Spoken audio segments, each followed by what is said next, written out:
Assalamualaikum. Waalaikumsalam warahmatullahi wabarakatuh. Mas Budi sehat? Sehat, alhamdulillah. Salam tetep pangan, kula Lilik Supanto, Mas. Oh, alah. Dari Biro Humas BSAT. Oh, nggih. Cuman sekarang lagi di Aceh nih tugasnya. Waduh, men. Lenggih. Lah, Mas Budi lenggah di mana? Kula di Kedunggalar, Ngawi. Oh, Ngawi. Iya. Oh, kita udah pernah ketemu belum ya? Sudah, waktu itu hanya sekilas di waktu di Bela Negara itu. Oh iya, Di Cilodong. Oh iya, lali. Ngapunten, Mas. Nggih. Niki Mas kan berkenaan dengan Mas Taufik ini. Sebenarnya saya pengen tahu kiprahnya waktu muda dulu kan. Jadi saat ini kan dulur-dulur sebelah itu kan masih apa bertanya-tanya gitu loh. Mereka kan banyak pada nggak kenal Mas Taufik itu siapa gitu kan gitu. Nah, makanya terutama yang muda-muda itu, nah saya pengen bikin sebuah tulisan bagaimana kiprah Mas Taufik muda gitu. Nah, kemarin kan ada foto apa yang di-share Mas Yopi ya. Yang itu kegiatannya di mana aja Mas kalau mungkin boleh ini? Ini waktu itu kan Dek Taufik itu kan kuliah di IPB itu. IPB, oh nggih. Beliaunya itu kuliah di IPB. Waktu itu warganya itu ada 6 kalau nggak salah itu yang saya kenal itu. Itu Mas Bono, Dek Taufik, Mbak Penny itu leteng saya itu 74 gitu, itu. Nah terus ada yang dari Jogja itu namanya sama 2 itu Joko kecil dan Joko besar itu kemungkinan dulu ngakunya itu di Jogja itu muridnya Mas Imron. Waktu itu kan saya ada di Kelapa 2, waktu itu saya masih di Brimob itu. Saya masuk Brimob kan tahun 75 itu.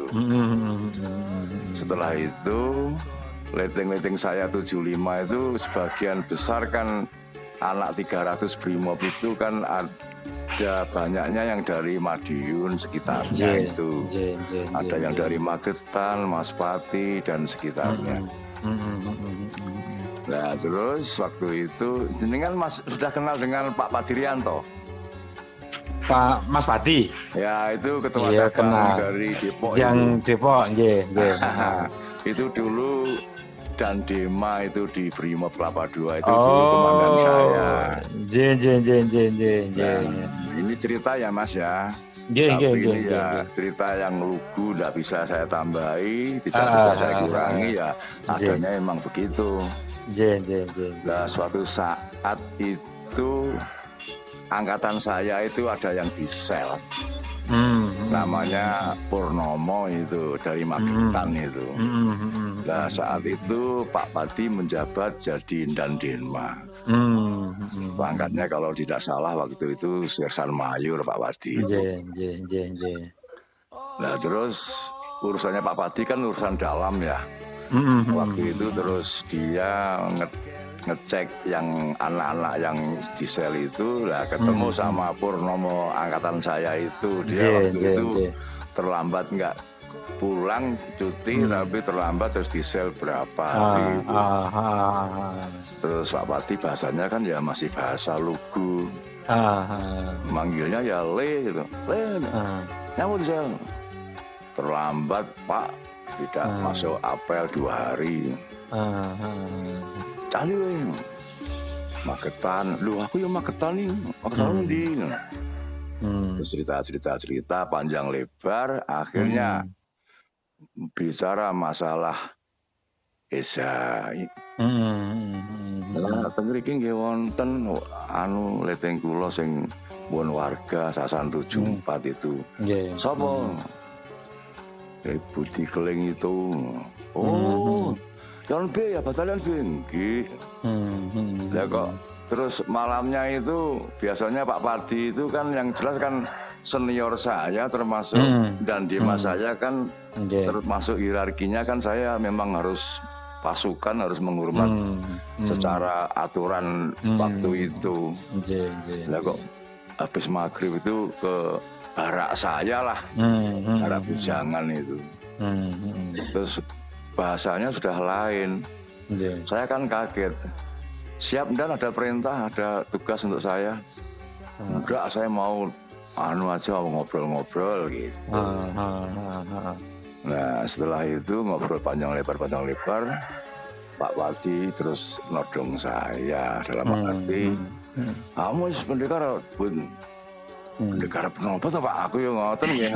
Saat itu saya nggak tahu apa-apa. Sudahlah, nggak usah basa-basi. Iki daftari kancamu Brimob sing saka Medion, pedotan Medion iki sing disahke. Iki mau aku ketemu Purnomo neng sel, ngomong nek awakmu jare wis warga. Iki pokoke latihan termasuk aku barang latihan. Iya ngomong apa iki aku ngono. Ya singkatnya saat itu terus latihan. Latihan waktu itu masih di asrama, di dalam asrama itu yang saya latih ya termasuk kawan-kawan saya semua. Tapi yang disepuhke waktu itu Pak Padi. Ya saat itu kondisinya kan masih dalam keadaan zaman sakmono nggih tidak seindah zaman sekarang.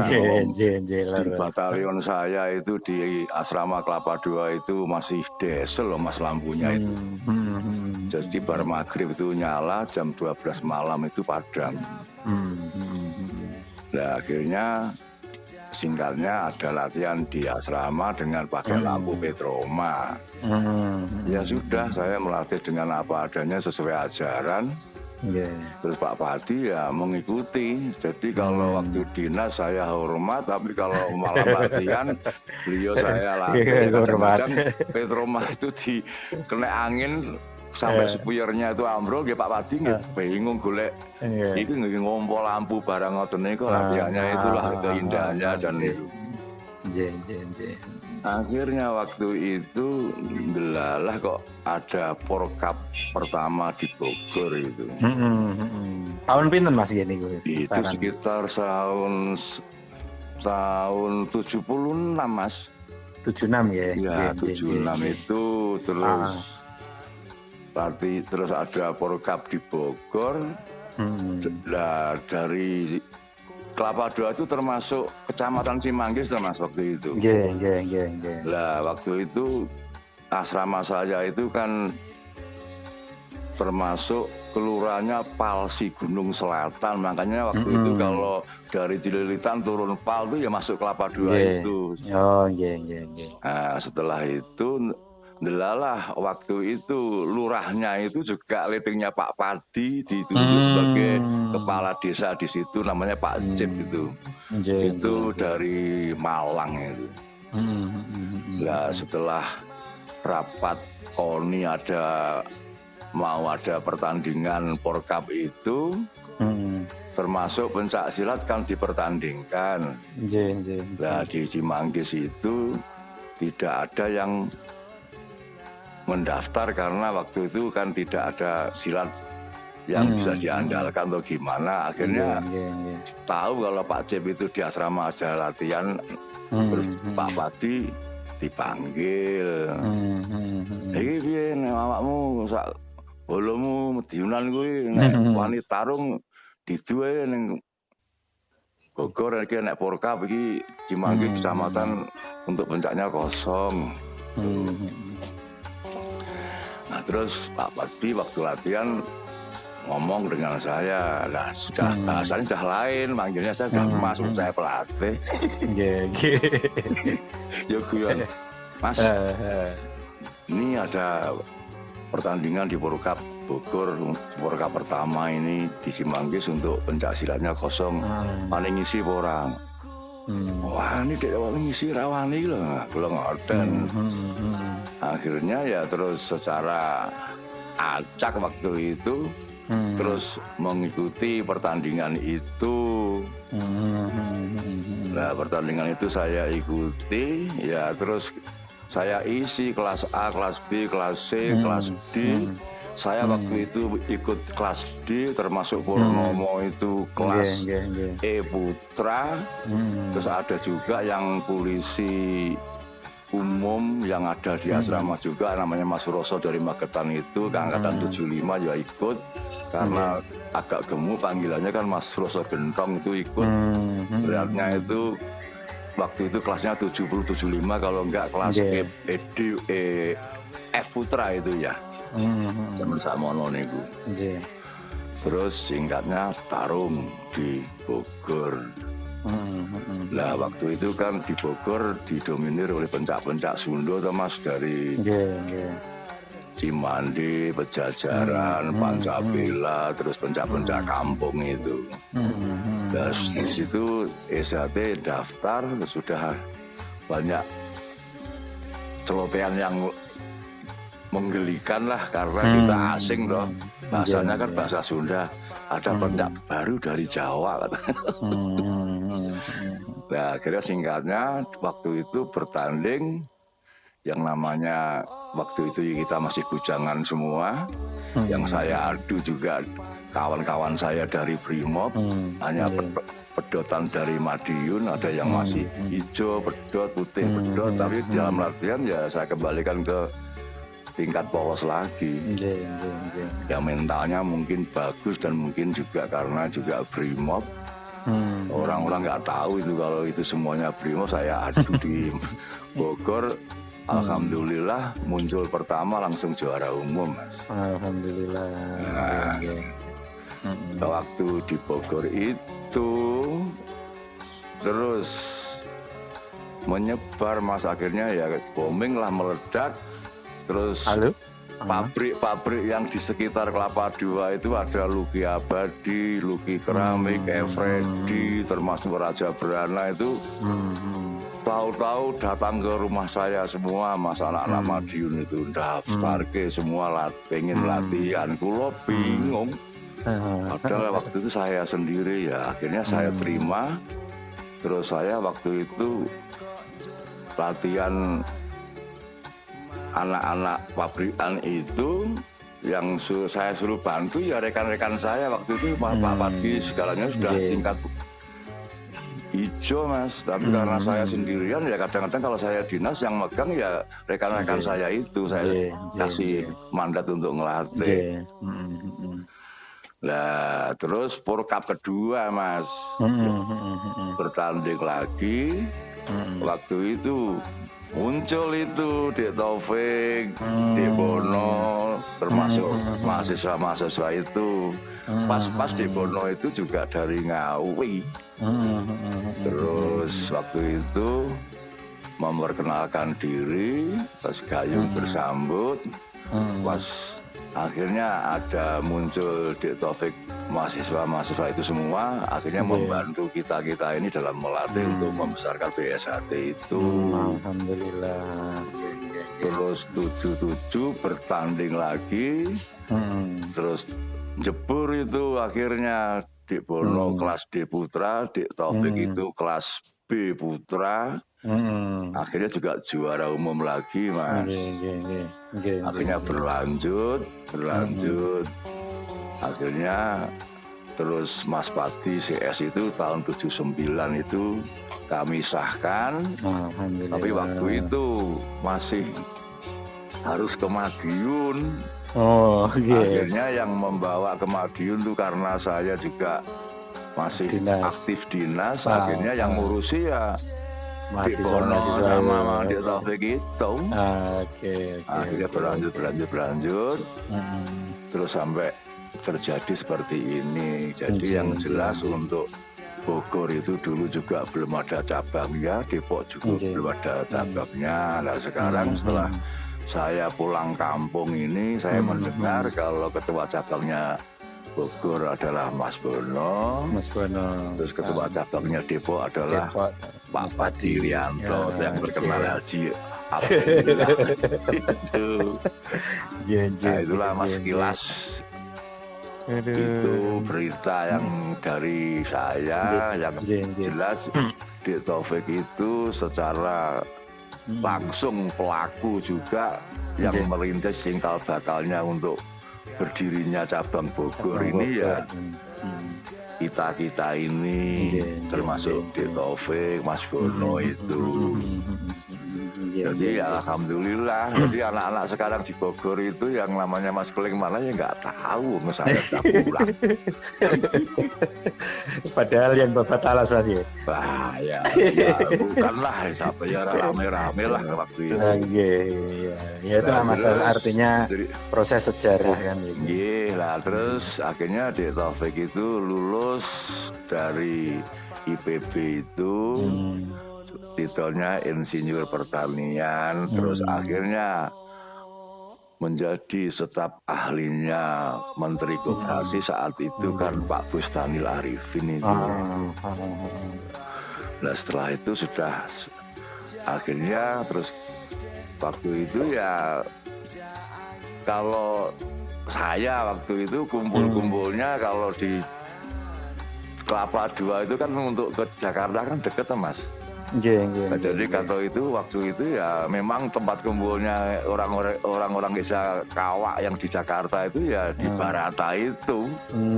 Masih ketemu sama Mas Sipit almarhum, Mas Naryo, Kentus, terus Mas iku sedaya ngempalin iku termasuk Mas Yan Warmo almarhum, Mas Imam Suyitno, Mas Samiono, termasuk Mas Baru, zaman Mas Sarwono. Itu semua kumpulnya kan di Barata itu. Barata emang base campnya di situ. Nah, itu waktu itu ya rasanya ingin mengulang kembali Mas, soalnya waktu itu kayaknya persaudaraannya itu betul-betul melekat.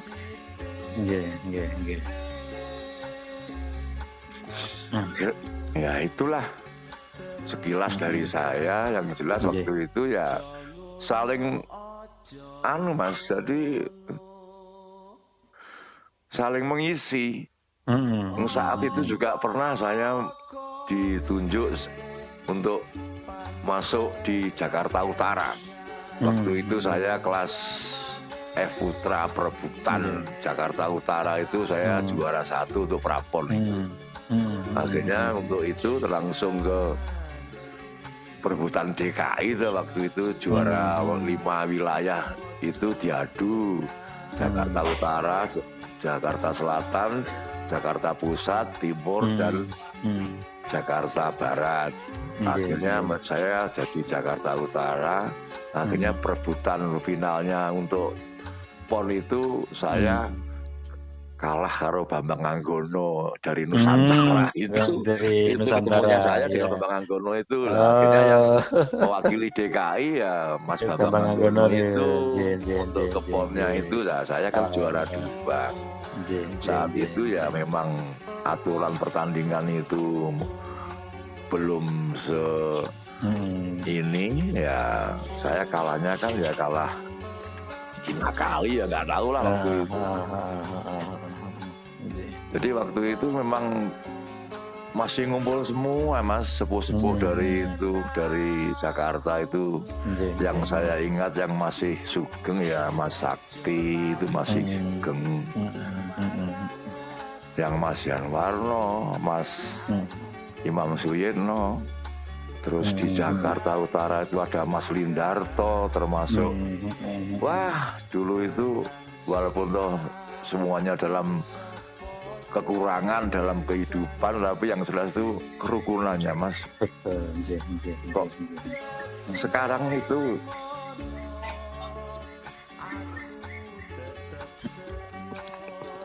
istilahnya tinggal menikmati. Cukup prihatin lah Mas kita Mas sekarang. Kok malah ujur-ujuran. Sedih Mas. Ya saya bisa merasakan itu Mas. Kayak Dik Taufik itu sebetulnya kan orangnya kan tidak berambisi sama sekali tuh Mas. Iya betul. Orangnya itu kan untuk negara aja dia kan sudah repot sekali. Terus ngomongnya dengan saya ya waktu saya beri selamat bahwa beliaunya itu ditunjuk sebagai ketum itu ya bahasanya ya sederhana Mas. Ini sebetulnya amanah loh Mas Keling. Jadi saya ini mau nolak juga nggak bisa. Tapi kenapa kok terus muncul 17 terus gegeran sampai saiki kok nggak ada selesainya. Itu terus maunya orang-orang itu apa gitu loh. Kan corone wong itu kan tinggal istilahnya melestarikan, memberikan ajaran yang baik, guyub rukun, nggak terus saling memfitnah dan lain sebagainya. Saya itu sebetulnya kasihan sama Dik Taufik itu. Memang ya berat Mas kalau melawan orang-orang yang sudah tertutup hatinya itu repot. Hanya tinggal doa sama ikhtiar kita Mas. Iya. Makanya, jadi kadang-kadang saya kalau bicara ini terus kerontor-rontor Mas. Mas. Saya bisa merasakan itu Mas. Dulu itu di Jakarta itu sepertinya tidak ada secuil pikiran kalau terjadi kayak gini. Seperti Mas Ipit modelnya ya kayak gitu yang sekarang sudah almarhum selalu ngangeni bicaranya ceplas-ceplos. Seperti Mas lain-lainnya itu selalu guyub rukun dan selalu saling membantu dalam hal atlet termasuk lain sebagainya, serba kekurangan tapi indah waktu itu. Dan sekarang sudah kecukupan semua, tinggal melestarikan kok malah kere-kere tidak karuan. Ya, sejarah yang harus memang dilewati. Jelas dari saya untuk topiknya itu yang jelas itu dulu muridnya kawan saya di Jogja itu namanya Joko Sumaryono, panggilannya Yontil. Sekarang jabatannya dosen di Undip itu kawan saya itu dari Ngawi itu muridnya pertama itu Dik Taufik itu waktu di Jogja setelah lulus SLTA mungkin SPMA atau apa itu terus dia kuliah di Bogor itu terus ketemu saya saling membantu untuk membesarkan cabang Bogor itu tapi waktu itu belum cabang Mas masih latihan biasa aja. Setelah Dik Taufik dengan Dik Bono itu berkiprah kemungkinan karena juga levelnya mahasiswa akhirnya bisa mendirikan cabang itu tapi sudah saya tinggalkan tuh waktu itu Mas. Saya kan dari Kelapa II itu terus pindah ke Depok menjadi polisi umum dan di sana juga ada latihan terus saya menurunkan di sana itu kalau nggak salah ada 7 itu termasuk cabang-cabang yang baru itu.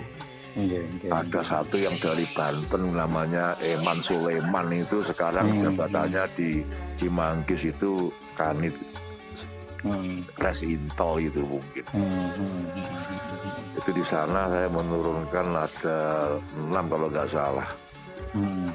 Itu 3 Priyatna itu ya juara orang dari Jakarta termasuk Eman Sulaiman termasuk juga ada namanya Gito, ada namanya Slamet, terus Basuki Dwi Wiranto sekarang malah Kapolsek Mas Pati itu pulang kampung itu. Itu semua memang didikan saya semua, tapi saya tidak tepuk dada loh Mas ini karena saya cerita ini ya memang alurnya seperti itu. Iya. Justru ini yang penting Mas karena kan dalam penulisan itu kalau tidak memahami alur yang jelas kan, makanya saya minta tolong Mas Yopi. Mas Yopi ini saya mau buat tulisan ini, jadi nanti jangan sampai salah gitu. Tolong kalau menulis ya saya jangan disebut lah. Sing disebut untuk diorbitkan Mas Taufiknya saja gitu. Iya. Karena itu yang penting sekali. Kalau saya itu memang tidak perlu bangga untuk saya karena itu memang kewajiban saya, Mas. Tapi kalau Dik Taufik kan berkepentingan untuk biar orang-orang tahu siapa Taufik sebenarnya, kan gitu. Betul. Kalau saya ini sudahlah nggak disebut juga nggak masalah. Tapi kalau Mas Taufik kan perlu sekali bahwa yang tidak tahu tuh biar tahu, bukan kita itu menonjolkan diri saya siapa, Mas Taufik siapa, tapi sejarah itu memang kalau perlu ditonjolkan ya untuk kebenaran ditonjolkan ya Mas. Nah itu. Ya setidaknya memberikan apa wacana dan pemahaman untuk yang, karena ini kan sebetulnya yang ini kan yang muda-muda nih Mas. Yang muda-muda nggak ngerti apa-apa, jadi ngomongnya celometan, ya kan? Nah, itu kan akhirnya bukan menambah bersatu, tapi malah nambah ini gitu. Iya makanya waktu saya diundang di Taufik secara pribadi untuk di Cilodong itu rasanya saya pulang kampung itu. Terus ketemu. Terus saya sama Dik Taufik sama Mas Bono digiring ketemu. Waktu itu istilahnya komtek ya, komisi teknis saya itu kan Mas Abdul Rahman itu. Pak Luru sampai ketemu di Depok Timur. Waduh Mas Abdul. Ya rangkul-rangkulan ya tangis-tangisan kayak seperti ketemu saudara yang hilang. 30 tahun loh Mas. Nggak ketemu. Saya aja dengar cerita ini berbesmili juga ya Mas. Iya, tapi saya bahagia karena apa? Ini saya nggak membuat supaya terharu, enggak. Memang ya sifat saya kalau sudah tersentuh gini kadang-kadang saya itu paling jelek cengeng saya ini. Cengeng dalam arti bukan cengeng ini loh Mas, tapi memang jiwa saya memang kalau melihat situasi yang kayak gini itu isinya mau nangis Mas. Kayak saya yang masih hidup aja menangis, apalagi seperti almarhum Mas Imam, almarhum Eyang Suro, kayak opo nek delok putu-putune padha kere-keran kayak gini nih. Makanya Dik Taufik kan selalu tetap tidak mau diajak untuk keras, yang jelas yang ditanamkan ya memang walaupun bagaimana kita ini sedulur Mas. Jadi kita itu terhalang sumpah, jadi bukannya nggak berani. Hanya kalau bisa ya bagaimana kita itu segera guyup rukun nyawiji sesuai harapannya Dik Taufik. Tapi kelihatannya kalau terus nuansanya itu sudah ditunggangi politik ya nggak tahu nih Mas, kok repot ini. Tapi ya kita berdoa sareng-sareng Mas. Dan Allah berikan jalan terbaik untuk itu. Karena ini memang bagian sejarah yang harus kita lewati dan kita ada di dalamnya. Ya ikhtiar fisik tetap kita lakukan ya, seperti kayak cerita-cerita di gini kan sebetulnya membangun juga Mas, membangun mereka-mereka yang nggak paham biar menjadi paham kan gitu. Jadi yang ingin saya tanamkan seperti itu. Karena memang dengan adanya medsos itu bisa menjadi baik juga bisa menjadi sebaliknya gitu loh. Nah kalau kita ada isu-isu negatif tapi kita tidak memberikan pemahaman yang benar kan nanti repot juga. Ya itu, kadang-kadang saya ini kan termasuk manusia yang terlalu lugu Mas. Jadi apa yang diberikan oleh ajaran itu ya saya pegang teguh. Betul. Makanya kalau saya melihat hal-hal yang seperti ini kok kayak kebangetan ngono lho Mas. Kok gak gelem ngrekso, gak gelem istilahnya itu ajaran yang untuk pedoman kita hidup, kok malah karo dulur kok kayak ngono. Jadi kita tidak melihat benar dan salah, tapi kebenaran itu kalau menurut saya bukan karena Dik Taufik itu karena sudah kumpul dengan saya, enggak. Memang yang benar tuh ya kalau saya lihat dari kacamata saya yang 16 tuh Mas. Seandainya ada lagi Parlo itu kan harusnya 21. Betul. Selesai Mas Taufik itu melaksanakan masa baktinya. Lah, kalau 16 sudah Mas Taufik kok terus istilahnya 16 muncul Mas Murjoko ini terus ini apa gitu.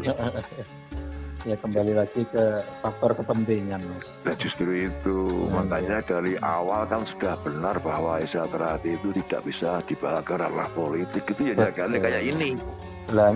Akhirnya terkotak-kotak, termasuk kita sudah dulunya rukun, mangan gak mangan, ya wis rukun, kumpul, kayak gitu.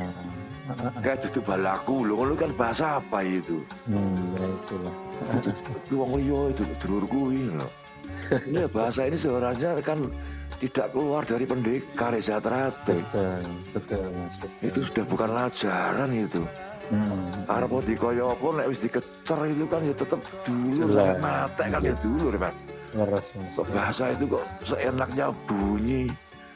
Itu dulur kuwi mau 16 lho iki. Piye bahasa apa ini? Ya gitu Mas Budi. Matur suwun, saya matur suwun sangat ya atas ceritanya. Mudah-mudahan ini nanti bisa menjadi berkah untuk menyatukan kita semua, Mas. Kurang lebihnya mohon maaf ya bahasa saya ya bahasanya begini, tidak bisa untuk istilahnya lambai ora iso ya. Polos saya ya begitu, kronologinya waktu saya di sana ya begitu. Ketemunya Adik Taufik, saya di Bogor itu ya memang saling membantu untuk berdirinya Bogor itu ya. Adik Taufik itu pelaku gitu. Termasuk Mas Bono ya pelaku. Tanpa beliau-beliau itu saya kerepotan. Ya gitu aja Mas ya, terima kasih. Matur suwun Mas Budi. Waalaikumsalam warahmatullahi wabarakatuh.